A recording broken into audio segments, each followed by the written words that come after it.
grasshoppers are so thick at eating the grain faster than the could grow. And one time, I think it was 1932, the jackrabbits were so thick, but we didn't have money to shoot them. Most of the rabbits I got in 45, I think it was 44, when I was working with Emil Kirsten. And I got 69 one night. We hunted around the country and finally got to a field where there was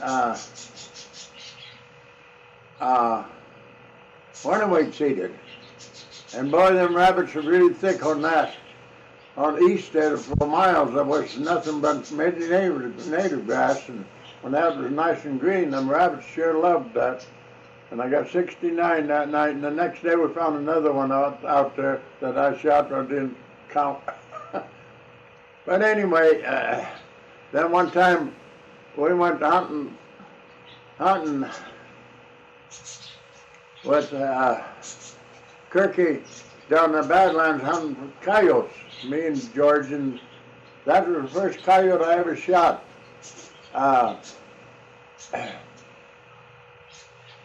We jumped this two off this one knob, and we got the male right off the bat.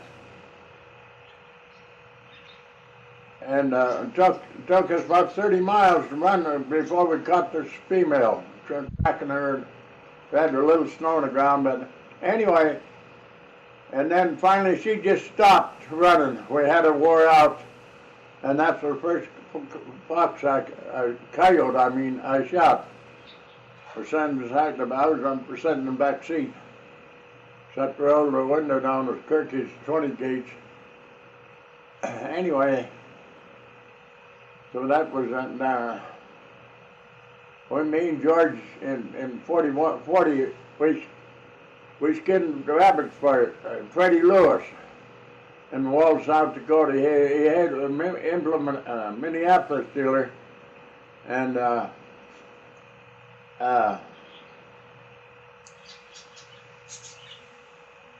he gave us 4 cents apiece. Well, George was skinning rabbits in Brookings, and he was only getting a penny apiece. But then he heard about Sue Lila, sister. We went out there. She got 4 cents apiece. And one day, a guy sewed a coon and a coyote down. George skinned the coyote. I skinned the coon. And in 60 minutes, we was all done with that pile. We was really making money. And I don't know how blasted many rabbits we skinned. I know they came with truckloads from Wyoming over to Wall to sell to Freddie Lewis. But anyway, that was another big hunting story. Oh yeah, getting back to them 2 coyotes that we got that morning, got $16 for the one, and then the female, we only got $3 for her. She rubbed. And yeah, getting back to, I think I told that story about them hogs dying, and Dad hauled them out when they got rickets. Well, that's the time I was born. Yeah, them was tough old times on the rabbits. And well, getting back to 32, when them rabbits were sick around, we had a haystack right east of the house there, and them rabbits came and started eating that haystack. And on the bottom, you can imagine this. Is about a foot in, as far as the rabbits could, about the height of a rabbit, and they ate all around that stack to get the food that. Well, anyway, then when we found a striped gopher hibernating in that haystack. I remember that too when we had hauled the hay off it. I was just a little twerp, but anyway, this when I went to Detroit and I back to see John Jay and all that on Easter Day, I got baptized on Easter Sunday in Madison, Wisconsin, and my biggest story was this one. I was talking to John Kennedy in Great Falls when he came there to visit. I guess he was president, but anyway, I was told this John was talking to that John at the airport, and two women were standing about 10 foot from us, and I overheard one said, "Sure to be easy to shoot him, wouldn't it?" Talking about John Kennedy. And then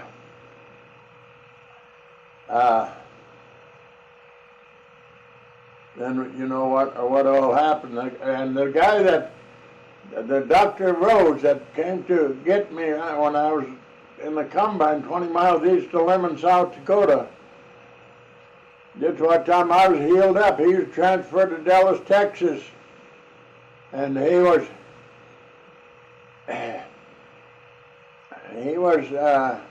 formed on Thompson Oswald when he shot Kennedy. But anyway, then we moved up to Cutbank in 60. Let me say 63, 60, 64 it was. And Rabines moved to town too. And I told my wife, Mrs. Rabine was the best looking woman in Cutbank. I did not know she was Miss Maine at one time. And then they had a little girl, she was about 2 or 3 years old, in 80 or 81, right in that time. And then pretty soon he got in the oil business, and pretty soon I heard there's back in Portland, Maine, where she come from. And now the little girl was growing up, and 02, she represented the state of Massachusetts in Miss America, and she was first runner-up. Oregon beat her that year, and I got a picture here. She signed and everything of her when she, wasn't that all? But anyway, and then she told her mother she was going to find a husband today, and in Atlantic City, and one of the security guards said he was going to find a wife today, and they had a little baby 1 week old when I talked to the mother. A year later they had another one, and now I can't even get a hold of him anymore. So I don't know, but anyway, that's one of my top stories. And another one of my top stories was one time old Paul Harvey mentioned the grizzly bears in Glacier Park.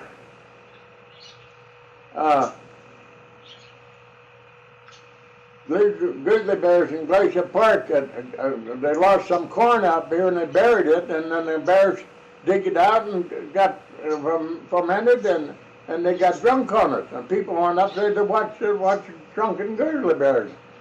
But then this isn't my rest of the story. Now, a couple of years later, the bears wanted to go on another big toot, so one of them had to stay out of hibernation. To dig out the tracks to tip over corn. And the only thing I could never figure out when did they know when to start digging when the next load of corn was coming? That was what I could never figure out, so I guess I'll pause for now.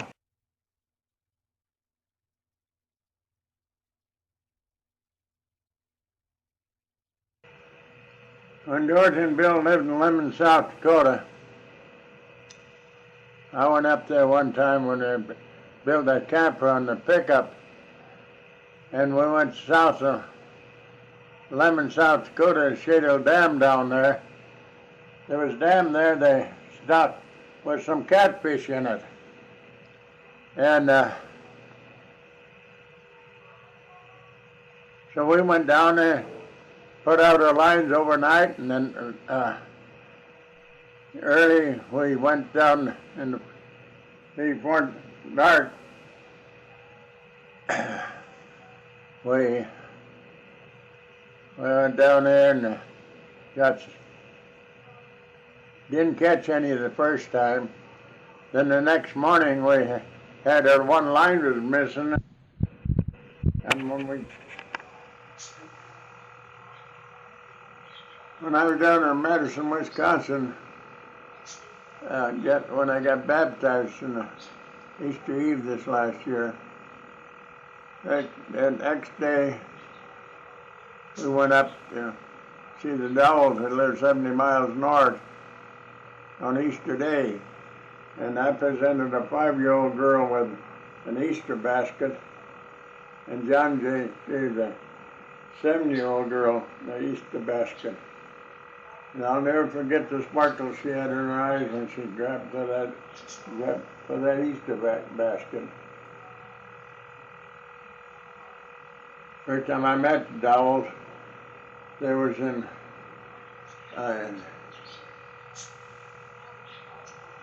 Sumner, Washington. John J.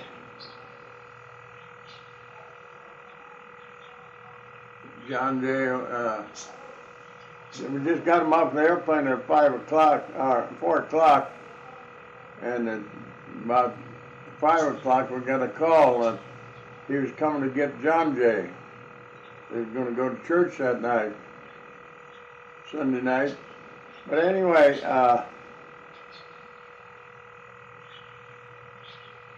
so we lived kind of back in Maggie Dixon, back in the sticks. So I said, we'll meet at a car wash down about 6 blocks south.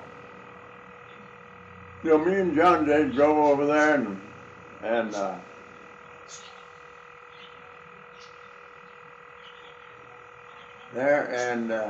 waited a while, not very long. His car came, and he came up, stopped, and we got out, and he reached the passenger side window rolled. He rolled down, and I reached my hand in to shake his hand.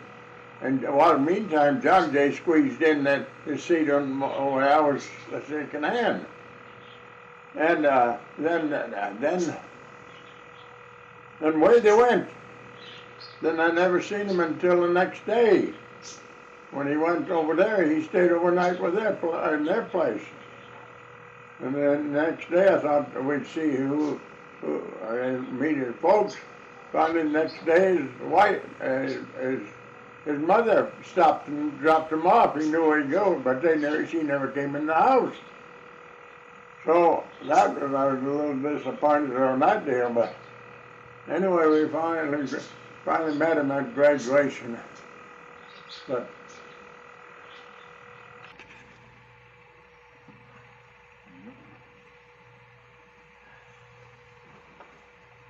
there's John Winkowitsch again. And I used to like to tell stories, I still do.